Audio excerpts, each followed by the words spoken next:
to be able to understand a problem and the pain points that a target customer group experiences around that pain enables you to create the right solution. Because at the end of the day, we all as human beings buy benefits. We don't buy features. So if you're married to the idea that you've had originally, which is how you've designed something to function, and you're not paying attention to the customer to understand what it is that needs to be solved for them completely, for them to be all in, you're going to miss the fact that it's got to be a benefit and a value to the customer, not just delivering a list of features of your product. I'm Brandon Reed, and you're listening to Ready, Set, Startup, a podcast that brings you industry-tested perspectives from leaders working in all areas of the startup lifecycle, so you can learn from the wisdom that they've gained over years in their fields of expertise and apply it in your own entrepreneurial journeys. Let's get into it. On today's show, I'm talking with Don Haynes, CEO at Stardust Studio. I am genuinely excited for you guys to hear this week's episode. Don brings with her decades of experience solving complex business problems. She spent many years in leadership for global organizations, but most recently, she has been serving as the CEO of a large technology accelerator in Central Florida. You can hear Don's passion for entrepreneurs and their startups in every response that she offers.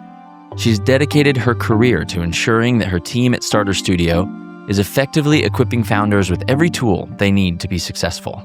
She's heard thousands of pitches from every industry you can imagine, and she distills that body of learned knowledge for you in this interview. I don't care where you are in your startup journey, you are going to be able to take very tangible, very actionable insights from our conversation. But first, we dug into Don's early career, leading teams for larger enterprises. She brought with her a tenacity to make an impact and a willingness to creatively solve scary problems. I know that many of you are still early in your journey and are side hustling while working your W-2. But as Don explains, that doesn't mean you can't still exercise those muscles and drive value because of that entrepreneurial spirit. And she starts our conversation talking a bit about what that can look like. You know, I was really fortunate that I started my career in the early pioneering days of transatlantic air travel for the leisure industry. Prior to that, really it had only been for business travel. So I was very fortunate. I started really early in my career with one of the travel companies that started those early transatlantic travel. And I think that what really attracted me to that opportunity, first of all, obviously, travel as a young person, that was amazing. But I think that it was about solving a problem in a really creative way. And I've always been a problem solver. I love solving problems. And to me, entrepreneurship is all about identifying a problem that needs to be solved and coming up with a really creative way of being able to do it. And I think there's another piece of me that is always looking for an ongoing better way of doing something. So I think that's what's kept me involved in technology, in new things that happen, because there's always a way of being able to improve what you do. And so I've been involved in entrepreneurship most of my career. Even when I've worked for large global brands, I've been really fortunate in being at the forefront of trying something different that maybe the company had not done previously and been involved in those startup teams. I've had a couple of instances where I have worked more for those large global organizations, but with something that was more established. And what I've actually discovered, or what I discovered about myself, is that I do not do well if I'm not in a really dynamic, adaptable, versatile situation to be able to try new things. So being in an environment with some really large enterprise level organizations where the bureaucracy or the time to make a decision has just been extended, whether that's because it's committee-based decisions or whatever. I don't do my best work in that environment. So does that make sense? Yeah, it totally does. And, I think that's so interesting. Well, I have 2 points on that. One is I love how you point out problem solving, because that is, to me, the most compelling part about entrepreneurship. It can take it's so many different forms. The purpose and the passion behind why people start what they start, so different. But we're all just solving problems. And that can be done inside a large corporation, like you're talking about what your early experience was. It can be starting something from scratch. But I love how, you and I got involved from Central Florida from a program there where startups are involved. And I joined as a startup. And as I kind of went to some of those like pitch days and I'm watching, what struck me was just cool to see they were pitching their companies, but what I was hearing was like, oh my gosh, I didn't even know that was a problem. That's a real problem. I'm glad somebody's working on it. It was just cool to see the problems that people were out there identifying, solving, and it's so neat how people can use business and their creativity and their giftings in that way to go attack those things and fix those things in our world, which is so neat. And then number 2, I do want to press in on the entrepreneurship piece, because I think that a lot of eventual entrepreneurs in the typical sense, going and starting your own thing, they start as entrepreneurs. I was with Disney for 10 years, and that was constantly what I was up against there was,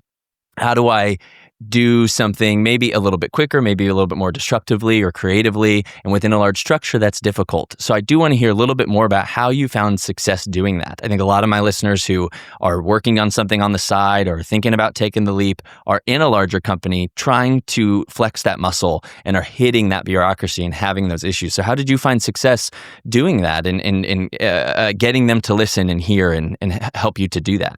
Yeah, no, so I agree with you 100%. I do believe that the early path to entrepreneurship is actually teaching, even as early as students in high school, how to have an entrepreneurial mindset, right?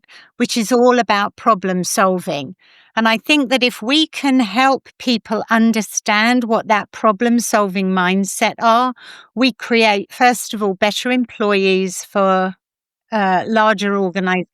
But it also sets people on a journey of actually understanding and being aware of problems that they see around them and being able to come up with a solution.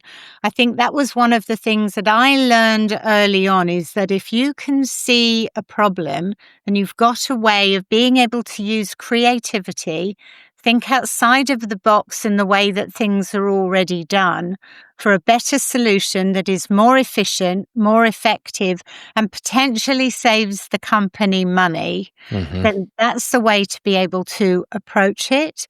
And as I went into leadership, and I went into leadership pretty early on, one of the things that I used to say to people was, don't come with a problem unless you've thought about at least one solution to the problem. It may not be the right solution and it may not be the solution that we go with, but at least let's start that brainstorming process, because you've thought beyond more than complaining that something doesn't work. Does that make sense? Yeah, and that is that entrepreneurial mindset. I think that is and I the think solution that, orientation. all I would say to people in larger organizations is that if you see things that could be better and that there are creative ways of being able to do it, understand your audience, right? So if you are going to be presenting the solution or the idea that you have, make sure that you understand whether the person that you are going to is makes decisions based on think, feel, or know, right? And the way that I say that, is it somebody that's going to require a lot of data to be able to make a decision? Is it somebody that just needs 3 or 4 bullet points because they will instinctively in their gut know, oh my gosh, yes, this is right. It's something that we need to look at. Or is it somebody that's going to have emotion around the problem and how you're going to be able to put it together?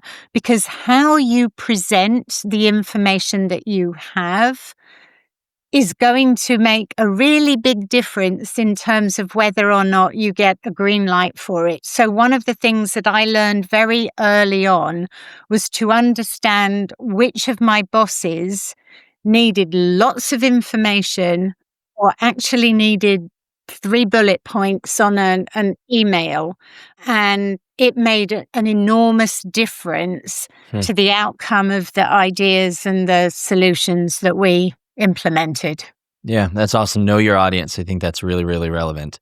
Tell me a little bit, Don, about what you're doing now. We mentioned the organization Stardust Studio. Tell me about what your role is there as it relates to, your relationship with startups and what you're doing now. Yeah, no, I mean, I have the honor and privilege of being CEO of Stardust Studio. It's a nonprofit, early stage tech startup accelerator, and we work with founders in the early pre-investment phases of their venture.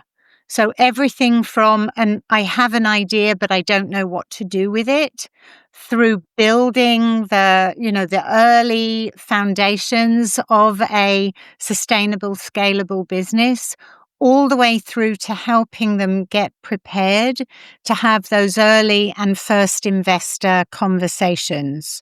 So we do that through 3 different programs that we currently offer, and we're currently working on a 4th accelerator program. And through those programs, we will be presenting skills and competencies that we know are really important at each one of those phases of development. We'll talk about best practices. We'll be looking at tools and resources that they've got available to them, as well as getting them connected to subject matter experts and people who can act as advisors just in time for what it is that they're dealing with at any particular phase of the development of their business. That's really neat. Yep, that's really, really cool. How do you feel your guys' approach is specifically valuable to startups in that phase? There's lots of different accelerators and incubators and programs. What is unique about Stardust Studio and what you guys are doing that could be compelling for an entrepreneur? So I think that the approach that we take is just as we encourage entrepreneurs to be very data-driven.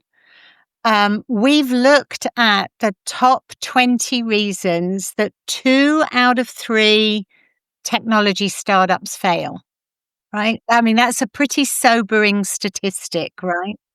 So we've looked at the top 20 reasons that evidence and studies have shown reasons for failure. And the curriculum that we've put together across all 3 of those programs help a founder address and mitigate every one of those top 20 reasons for failure.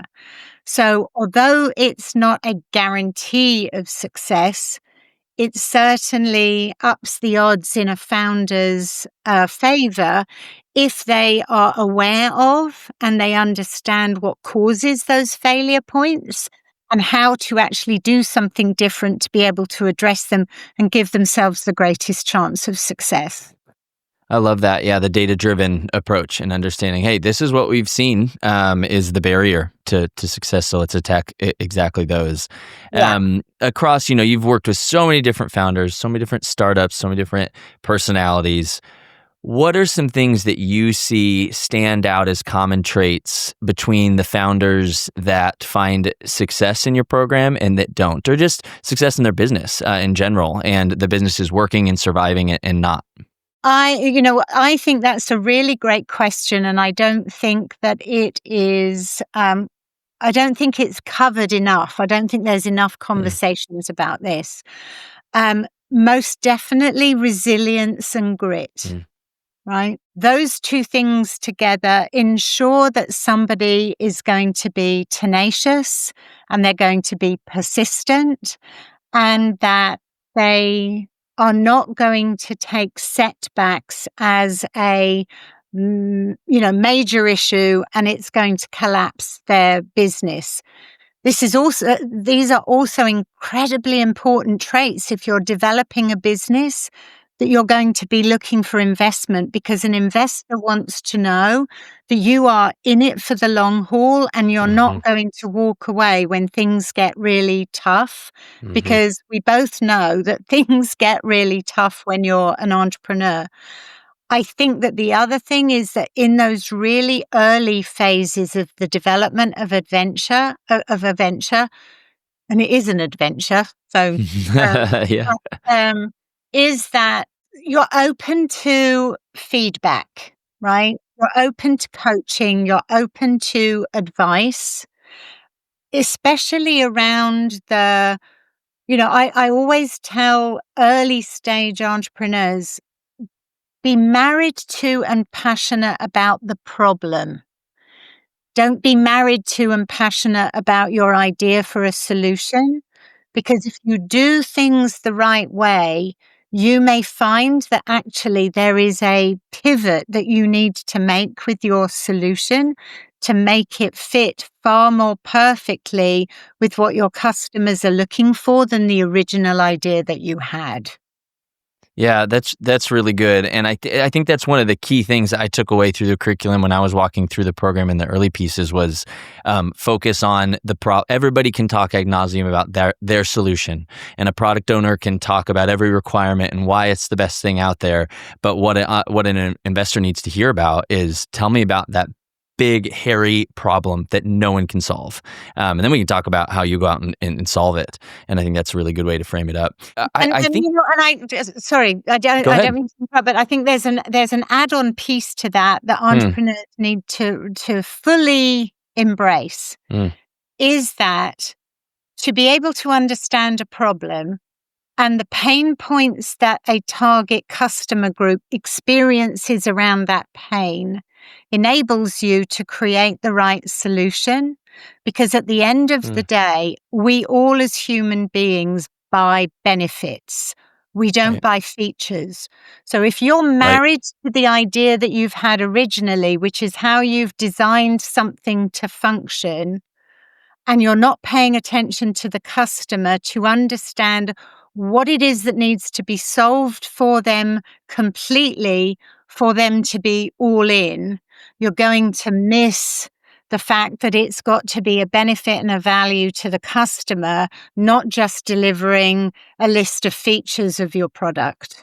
Yep, absolutely. I think it's a really good addition. I forget if I had this question later on or not, but it's applicable right now of, when you talk about grit and resilience and coachability and these things that you say make a founder stand out to either, someone who's coming along as an advisor or potentially an investor. How are you evaluating those things? Like you don't have in a questionnaire, scale from 1 to 10. What's the level of your grit? Like how do you get that from a founder so that you can gauge? Because that's what you're not even really probably extracting out of them. You are more observing it and kind of taking a read. How do you do that? So I think there are 2 or 3 different ways that we approach that through Stardust Studio. The first one is there is actually an assessment that somebody can take. It comes out of the University of Toronto. Oh, cool. And it does help somebody assess themselves against some of those qualities of an entrepreneur that we have seen, or that the University of Toronto, with all of the research that they did, understand that those are important things, and grit and resilience are a part of that assessment. I think that the conversations that we have with entrepreneurs when we're trying to help them and give them feedback, especially when they have to go out and do customer discovery conversations, we see those that embrace that process, because the process is not easy and there are no shortcuts. So is somebody willing to put the time and the effort to actually do this properly, so that in the end, it saves them a great deal of time and effort and money, building something that nobody is going to spend money on, right? So when we start to see the way that they approach things, I think that gives us a pretty good idea about who they are and what it is that we're going to be dealing with, and therefore what investors are going to be dealing with. There's a lovely saying that I heard probably 2 decades ago, and it has stuck with me, which is how anybody does anything is how they do everything. So true. So And true. it's really, really valuable, whether you are Yeah. in leadership, whether you're working in project teams, whether you are starting your own business, whether you are an investor. Though that is key to being Yeah. able to see how somebody is, how somebody is going to respond to different things in the future. Totally. And whether you're also just, evaluating someone who is doing those things, that's really helpful to know. Listen, even if what we've asked you to do or what we're watching you do isn't directly maybe related to this piece of your business, how you do anything is how you do everything. And we can see those things in the body of knowledge that we have on watching you interact and execute. That's really good. We've gone back to the point of, okay, so we said coachability. You've said feedback a couple times, like you're hearing either pitches or you're working with startups and you're giving feedback.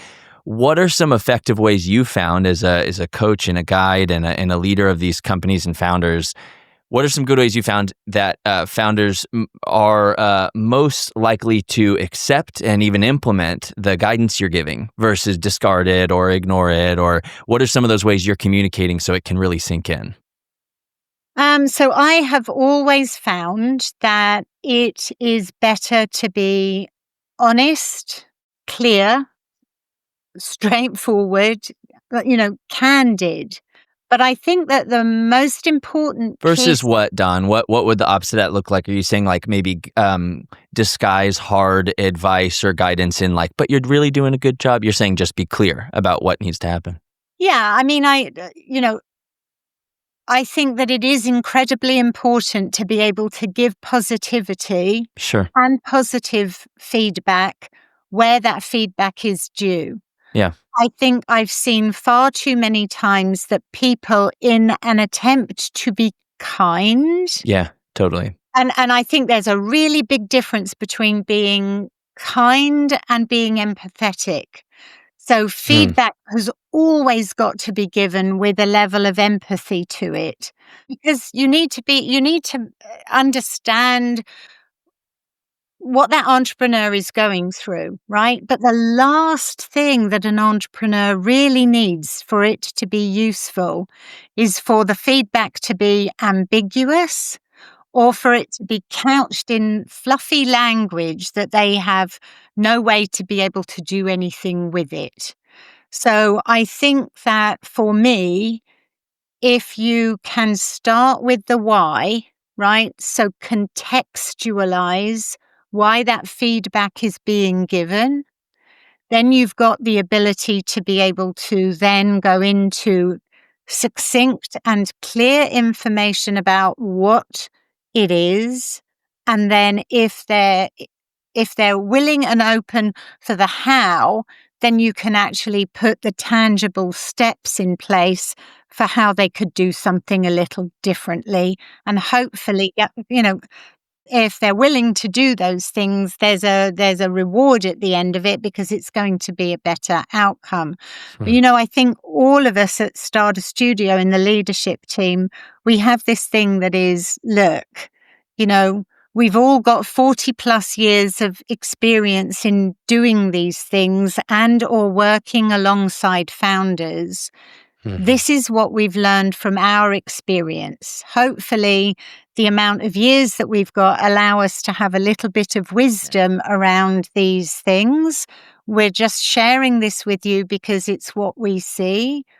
However, you are the master of your own Sure. destiny. So whatever it is that you choose to take is entirely up to you. Mm-hmm. Yeah, and I think that it takes, those are all such good things, kindness versus empathy and how, positive feedback versus just, empathizing with what somebody's going through. Those are all really, really good pieces of insight. I think one thing that I didn't go all the way through your guys' program at Stardust Studio, but I went through some of it. And in the meetings that I had with you, Don, I mean, I've never shared this with you, but one thing that after we had our first in-person meeting, and everybody that I interacted with at Stardust Studio was world-class, did a wonderful job. But one thing I felt in particular with you is when my wife asked how it went, one piece of feedback, or I guess, I don't know, perspective that I shared with her is that it felt like you were on my side, felt like you were on my team, like just from the very beginning. We had talked for a full hour at that point or whatever it was. Yeah. And I think that rapport is so important when you're sharing hard feedback, because if as a founder, I guess I'll speak for myself, as a founder, if I believe that you are on my team and for me, then hard feedback isn't just acceptable, it's coveted. I want that. Like, I need to hear the hard thing. I have blind spots and I know all those things. Of course, I know I'm not perfect. Of course, I know there's holes in my business. If I feel you're coming at it from a place of like just wanting to prove you're right, or this sense of like just showing you're better than me, then I don't receive that. Right? That's just a hard thing to hear. But if I believe you're on my team, then I want that. And I think that you did a wonderful job immediately of helping everybody in the room feel that rapport of like, listen, let's level set. Like, we're for all of you. We want success for all of you. Therefore, you can understand where our feedback is coming from. I think that motivation, right? For all of us, the motivation is really important. And the motivation of everything that we do at Stardust Studio, and for me, is I want to be able to pay forward the things that I've learned. Because the things that we've learned, especially the things that we may not have done right, are going to be the greatest lessons. And if we've gone through all of this for, 4 decades, and we don't do anything with that, we are not benefiting the next generation of entrepreneurs to be able to do things a whole lot better than we did. And really, that's the motivation. And there's nothing else. We're a non-profit, right? Right.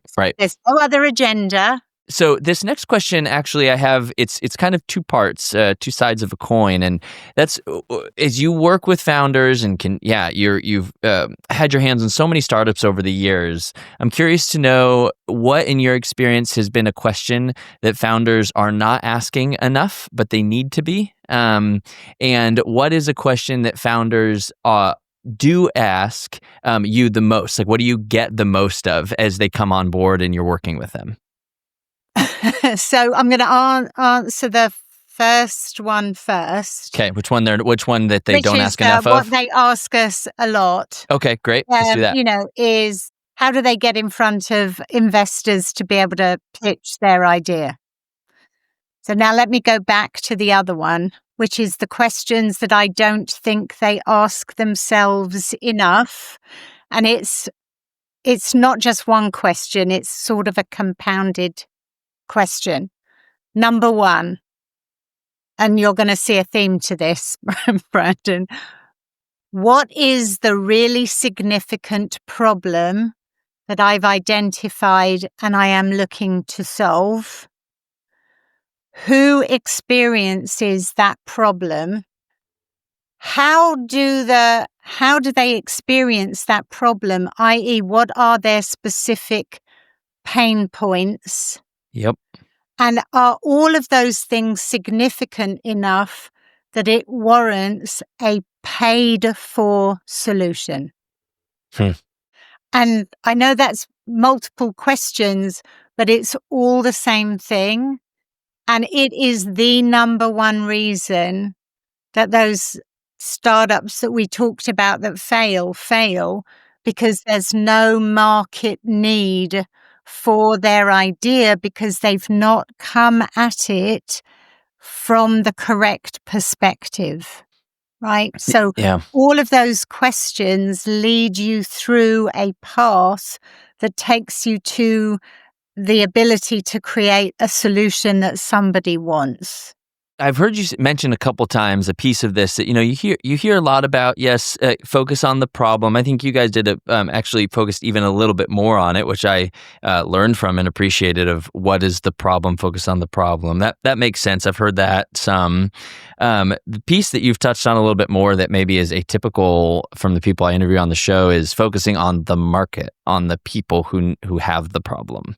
And I think that's interesting. And I guess is that just part of what you've seen? I mean, when you look at the data and you're like, this is why people fail. They don't have an addressable market. And so you just focus on that with founders? Yeah, so I think it's more than that. I think that although there's a problem there, right, you can maybe craft a solution that's got features that you think are going to actually, attack the problem. But at the end of the day, any solution that you do is being used by people, and people only buy benefits. So it's the value of that solution to them to make their lives or their job easier. And if you've not taken the time to understand how people actually experience the problem and the pain points that are being felt, you're not going to be able to attack the pain points, which is going to provide a solution that somebody's going to be willing to pay for. Does that make sense? Totally. And that last piece is so key because you could identify a problem, identify a market that has the problem, build the features that attack that problem for that market. But ultimately, it's either not painful enough of a problem or there's just some other thing it's when the wallet comes out, like they're not going to pay for it. And that's just such a, it's so interesting. It's such a different question of you tell somebody all about your company, like, that sounds amazing. I'd totally do that. It's like, awesome, $4.99 a month. And they're like, hold on. No, it's a really great idea for somebody else. Somebody me. else. Yeah. Exactly. And that's so interesting how that's a big gap between somebody who just thinks it's a great idea and wow, I even have that problem and that sure sounds like it would solve it, to, well, then pay me for that solution and you can't get it. And that leads us on to, somebody asked me some months ago if I could wave a magic wand and give every aspiring entrepreneur one skill, what would it be?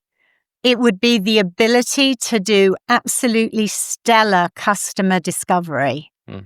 Because customer discovery gives you all of the answers, all of the information that you need as a founder to build something that is meaningful.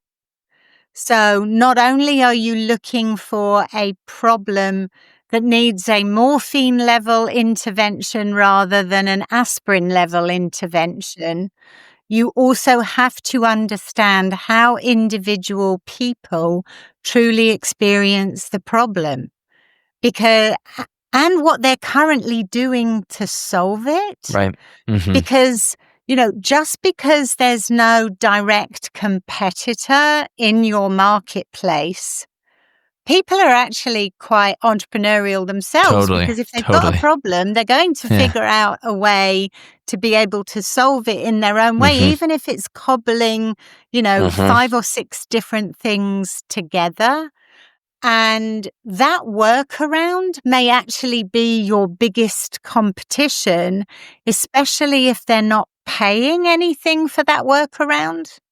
And it's kind of okay because it's going to, it will signal to you as a founder that you need to be building something that adds an huge improvement in the way that the problem is solved and not just a little incremental difference, because nobody is going to pay for a little incremental change to the way that things are.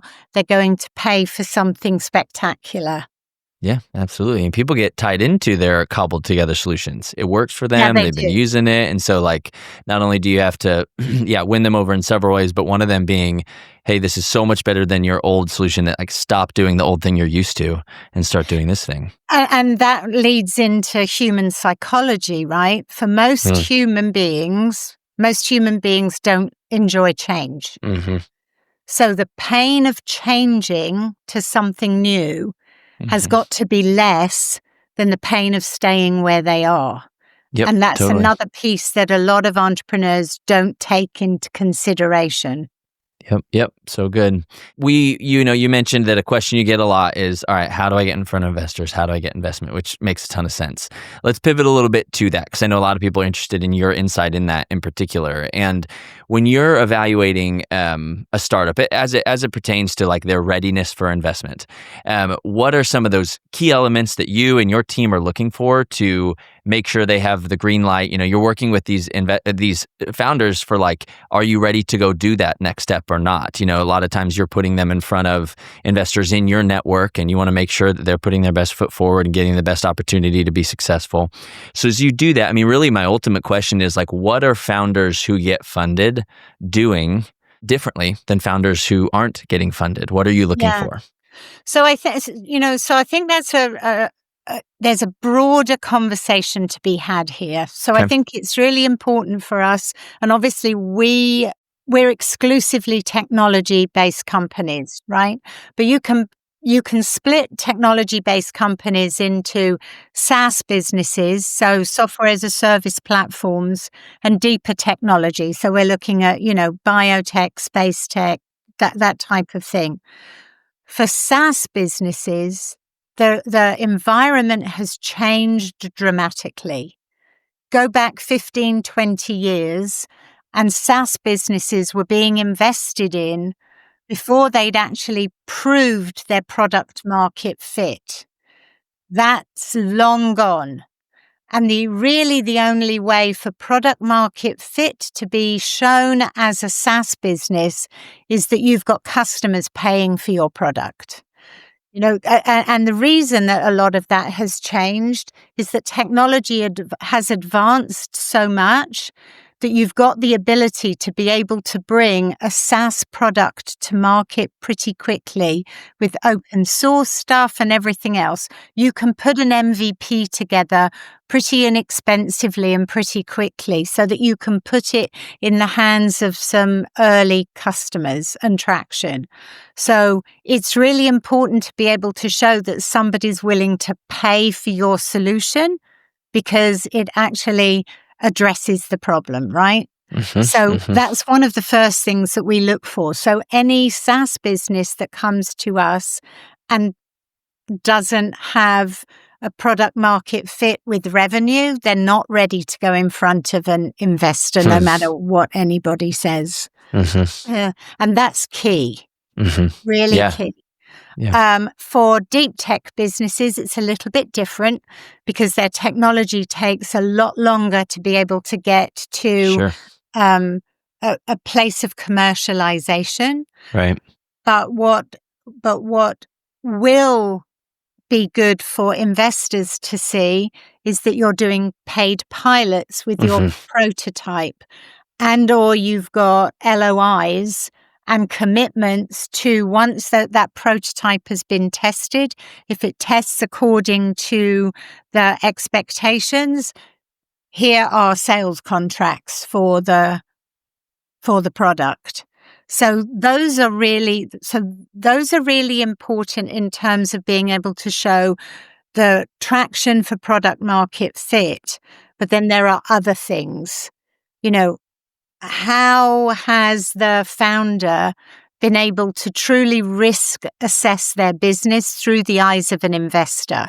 It's one of the things that we do in our pre-seed program, is that we help them look at every aspect of the operation of their business, whether that's marketing, sales, operation, the product, finances, etc., and look at their business objectively the way that an investor's going to. Because at the end of the day, an investor's looking at a business and assessing the risk, right? Putting their money into the business, what is the risk to that money, and what's the greatest chance of ROI for us? So if we ask questions to a founder about different aspects of their business and they don't know it well enough, they're not ready. Because they'll get in front of an investor, and that investor is going to tear them to shreds. And that's not good. right? Yeah. And the investment community, especially here in Florida, is actually quite small. And so, if you go and start talking to an investor too early, asking for money rather than just creating an early relationship with them and Sure. keeping them up to date on your progress, you may not get a second chance. Yeah. Yeah, that makes absolute sense. It's all very good perspective. I don't have any additional questions on it. That's really good. Let's shift into pitching some. It's a huge part, I know, of what you guys do there is preparing them to pitch well and compellingly. What's a common mistake that you seem to see founders make when they pitch their companies? What are some of those things?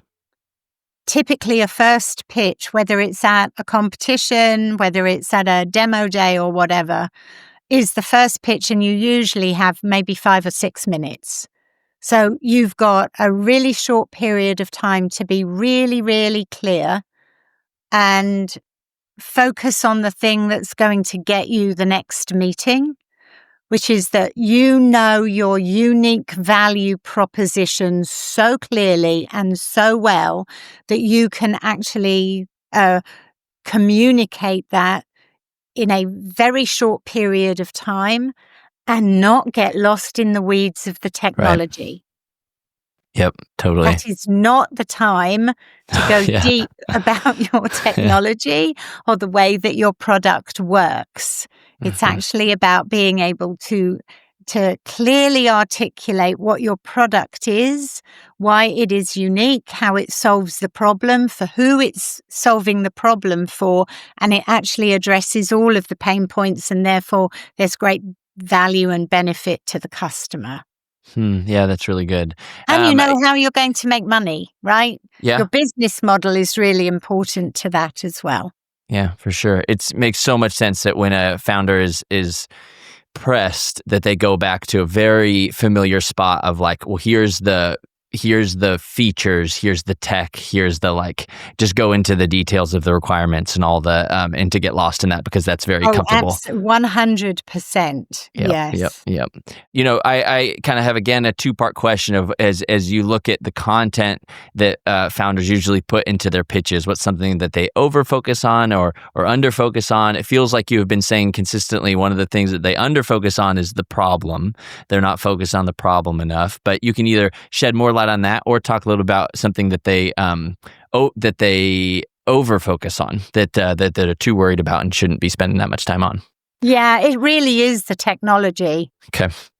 I think that even in their slides and such, they're just going through all the yes, or they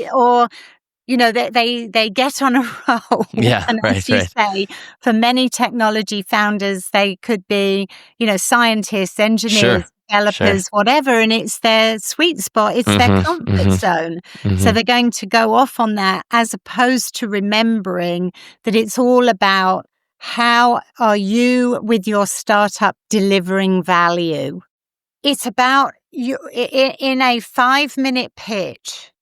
It's all about delivering value, right? How you as an organization deliver value to a paying customer, because ultimately that's what's going to generate the revenue, and the revenue is going to increase the value of your business. And an investor is looking at what that value of your business can get to so that they get a 10x return on their money. Yep, absolutely. That makes sense. It's very clear. When you mentioned it earlier that you were like, when you're speaking with an investor, how do you get that second meeting? And you hear that often of like, you're not trying to get funded in that first meeting. You're trying to get them to be interested to learn more information. What advice do you have for founders that can help them get that second meeting? What are those key things that you give advice that say, hey, we're not trying to get funded. We're just trying to get more information or trying to get them interested in more information. What do you tell founders that can help them accomplish that? Yeah. So, make somebody curious, right? Get engagement. Pique their interest. Right? Pique their interest. And don't give them all of the information at that first meeting. Yeah. And typically that first meeting is going to be at an event. It's going to be, a chance meeting at an industry, whatever that might be. Mm-hmm. So just pique their interest enough. So make sure that you've got your elevator pitch, and your elevator pitch is 60 seconds that explains who you are, what you do, for whom, and the problem that you're solving, right? So that's really important. And if you know that you're too early for money based on, the criteria that we've already talked about, let an investor know that you'd like to be able to have a conversation with them about where you are on the journey. Give them some info, and that you're seeking their input. What else do I need to do? Where do I need to get to? What milestones are you going to be looking for before I'm actually ready for that investment conversation? Build relationships. Right. The founders that we've seen that have been really successful with their fundraising understand the importance of building relationships with investors as early as possible and bringing them along on the journey that you're on. Yeah. So, can I add you to my list of updates? We're doing monthly newsletters about where we are or what's going on. Can I add you to that newsletter? So there are lots of different ways of being able to stay in touch with investors before you're really ready to ask for that money. Yeah, and there's a great couple really practical things that you offered there of like, hey, in those first chance encounters or early, very fast meetings, here's the couple things that can pique their interest and help them want to know more. It's really good. Let's step into just a couple last closing questions here, Don. Imagine that you're at the start of your career and you can do all of this over again. As you think about the things you've done wrong, things you've done right, things you've learned, what are some of those things that you would do differently the second time around?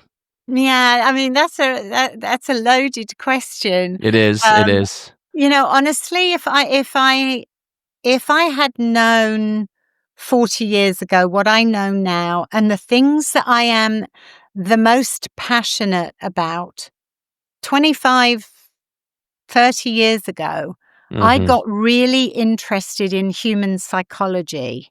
Hmm. For myself personally, but also how understanding human psychology really helps in terms of leadership and assisting people, especially the work that we do now with founders. Totally. And I think if I had my time over again, I would have done the entire psychology path and got my PhD in psychology and used that in lots of different ways. I think so.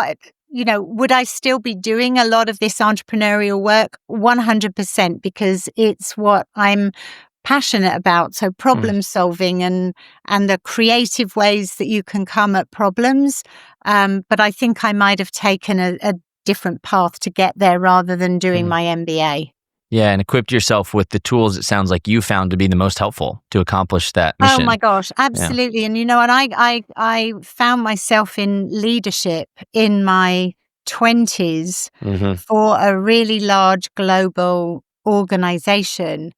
And, the discovery of understanding about people that actually makes you a better leader was huge. I mean, really, really huge for me. And I just think that, I would encourage entrepreneurs that are much more comfortable with those hard skills to understand that the success of your business is also going to be dependent on you learning about and embracing some of those soft skills, because everything that we do is about people.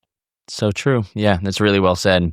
One more question here for you. What would be one tool or quote or book, something that you found indispensable to you either personally or professionally over the years? I'm going to have to go back to sort of leadership and psychology, right? So the book that I still read, I'll read it over and over again, is The Servant by James Hunter. And I really think that it truly captures the essence of leadership really well. And then I love Simon Sinek. I don't know Yeah. if everybody does, but he has a quote that I love, which is leadership is not about being in charge. It is about taking care of those in your charge. Mm-hmm. And that quote from Simon really fits so perfectly with the book that James Hunter did. That I just think those two things come together. And, for me, I always say that as a leader, and even today, as a leader of Stardust Studio, my job is to remove all of the barriers and the challenges and the things that are in the way of everybody being able to do their job effectively. So I work for my team, not the other way around. I love that. Don, this was so great. There was so much insight here, and I loved it was obvious from your first answer, the passion you feel for this work, the connectedness you feel to the founders, and just the broader mission of making sure that people are successful as they're setting out to solve these problems. And I love that. That's contagious, and I think there's more of it needed. Thank you for inviting me on. Of course. Brandon, I have loved every conversation that we've had. Good. So I hope that there will be many more in the future. Me too. I always learn something from you too. So. Oh, wonderful. That is humbling, but very nice to hear. Well, thank you, Don, so much. Thanks for today, for your insight, and you take care. Okay, you too. Thanks. Thank you. Bye. If you guys enjoyed the show, leaving a review is the best way to help others find it. Second only to sharing it directly with your friends and family. Thanks so much for helping get the word out. Hit me up at brandon@readysetstartuppod.com if you have additional questions about a topic I covered, have suggestions about another area you'd like to see me dig into, or just want to say hi. Please reach out. I'd love to get in touch. Keep imagining, keep creating, keep inspiring your spheres of influence with what you're passionate about. The world may just need that dream that's in your head. See you next time.